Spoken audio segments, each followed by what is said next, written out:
کیا ہے اقوام متحدہ میں پاکستان کے سابق مستقل مندوب اور امریکہ میں پاکستان کے سابق سفیر مسعود خان صاحب نے سر بہت شکریہ آپ نے جوائن کیا پروگرام میں. یہ بتائے گا کہ ایک طرف اسرائیل کی جو جارحیت ہے وہ رکنے کا نام نہیں لے رہی.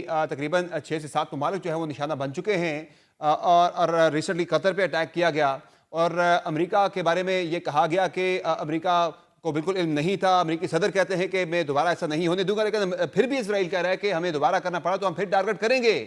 اور اقوام متحدہ کی سلامتی کونسل کے اندر بھی اس پہ ایک سٹیٹمنٹ آتی ہے, لیکن سٹیٹمنٹ میں مذمت تو ہوتی ہے اس قطر پر حملے کی, لیکن نام نہیں لیا جاتا اسرائیل کا.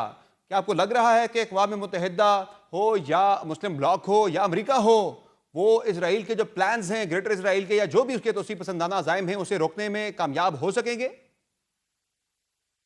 جی, سب سے پہلے تو سلامتی کونسل میں جو آج بیان آیا ہے اور جس میں اسرائیل کے بغیر نام لیے مذمت کی گئی ہے, یہ ایک بہت اہم پیش رفت ہے, کیونکہ امریکہ عام طور پر اس قسم کے بیانات یا اس قسم کے قراردادوں کو ویٹو کرتا رہا ہے اور پوری کی پوری سلامتی کونسل اس کے سامنے بے بس تھی.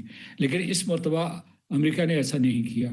تو اسرائیل کا جو ہے امریکہ میں بہت اثر و رسوخ ہے, خود اقوام متحدہ میں بھی اور سلامتی کونسل میں بھی اسرائیل کے اوپر کبھی بھی اس طریقے سے براہ راست حملہ نہیں کیا جاتا. مطلب ہے کہ برسوں گزر جاتے ہیں لیکن اس کے جتنے بھی انسانیت کے خلاف جرائم ہیں ان کے سلسلے میں ان کو جواب دہ نہیں ٹھہرایا جاتا. لیکن دوسرا آپ کا سوال یہ ہے, اور میں امید کرتا ہوں کہ آئندہ بھی اس قسم کی جواب دہی ہوگی, اس قسم کے بیانات آئیں گے اور سلامتی کونسل جو عالمی نظام کا اہم ترین ادارہ ہے وہ اسرائیل کو روکے گا. اور لیکن یہ اس میں بہت زیادہ میں آپٹمزم کا مظاہرہ کر رہا ہوں کہ ابھی بھی جو ہے وہاں جو ریال پالیٹک ہے, جس قسم کے وہاں معروضی حالات ہیں, اس کے امکانات کم نظر آ رہے ہیں. لیکن چلیے ایک بیان تو آیا. اب دوسری طرح جائیے کہ آپ کا یہ کہ کیا وہ دوبارہ حملہ کرے گا. اس نے واضح طور پر اسرائیل نے کہہ دیا ہے کہ وہ حملہ کرے گا.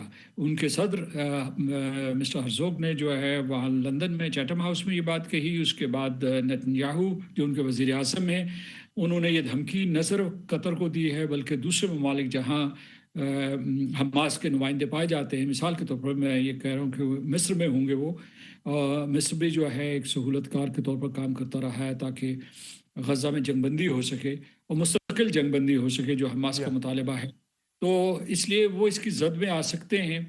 اور اسرائیل نے ایک پریسیڈنٹ سیٹ کیا ہے, یعنی یہ کہ امریکہ کے قریب ترین حلیف کے اوپر اس نے حملہ کیا, اس کی سرزمین کے اوپر جا کے حملہ کیا ہے اور ان لوگوں پہ حملہ کیا ہے جو امریکہ کی ایک تجویز کے اوپر غور کر رہے تھے, تجویز جو جنگ بندی کے لیے تھی اور امن و سلامتی کے لیے تھی. اور میرا خیال ہے کہ اس میں جو یہ بھی ہوا ہوگا کہ فلسطینی ریاست کا مستقبل کیا ہوگا.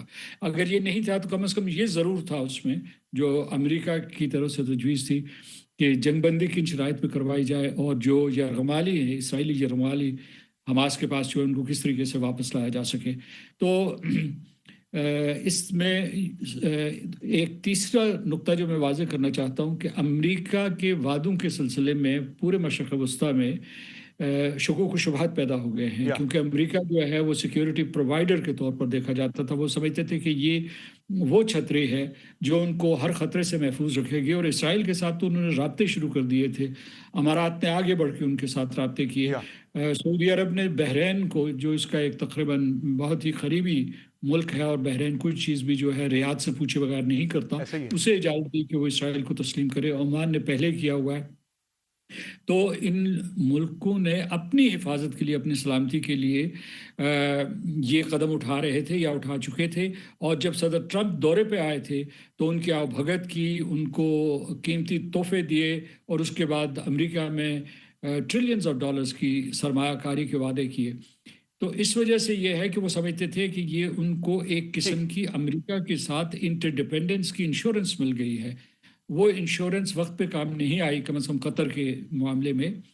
میں اس سلسلے میں جو ہے پاکستان کو خراج تحسین دینا چاہتا ہوں کہ ہم نے فوری جا کر قطر کے ساتھ اظہار یکجہتی کیا.